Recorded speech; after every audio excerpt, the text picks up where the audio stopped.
2002 সালের 24 অক্টোবর উত্তরায় থানায় আটক ও লেভেল পড়ুয়া হালকা পাতলা গড়নের বেনজিরকে দেখে তখন যে কারো মনে হতে পারে যেন স্কুল পড়ুয়া কোনো এক বালিকা, অথচ ওই বয়সে সেই মেয়েটি কিনা থানাভর্তি মানুষের সামনে প্রকাশ্যে তার ভালোবাসার মানুষকে চুমু খেলেন। তার এই কাণ্ডে মুহূর্তে হইচই পড়ে গেল চারদিক। থানার ওসি দৌড়ে এসে বললেন, এসব কি হচ্ছে? বেনজিরের স্পষ্ট জবাব, ভালোবাসার প্রমাণ দিচ্ছি। বেনজিরের সেই ভালোবাসার মানুষটি হলেন সেই সময়ের তরুণদের হার্টথ্রব রকস্টার জেমস। থানার বাইরে তখন তুমুল চিৎকার, গুরু গুরু। ভক্তরা তাদের গুরু জেমসকে ছাড়িয়ে নিতে এসেছে।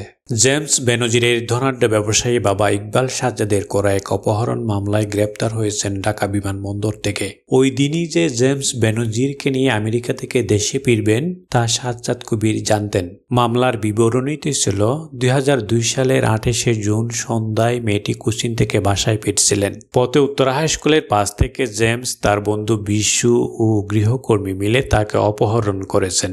এরপর তাকে নিয়ে চলে যান আমেরিকা। কিন্তু বেনজির বলছে ভিন্ন কথা। 2000 সালে পরিচয় হয় তার জেমসের সাথে। এরপর আমেরিকায় গিয়ে তারা বিয়ে করেন। জেমস যে বিবাহিত এবং তার স্ত্রীও সন্তান আছে একথা বেনজির জানতেন। বিয়ের আগে আমেরিকা থেকে জেমস আগের বউকে ডিভোর্স দেন পাওয়ার অফ অ্যাটর্নির মাধ্যমে। গ্রেপ্তারের পর 7 দিন কারাবাস করেন জেমস।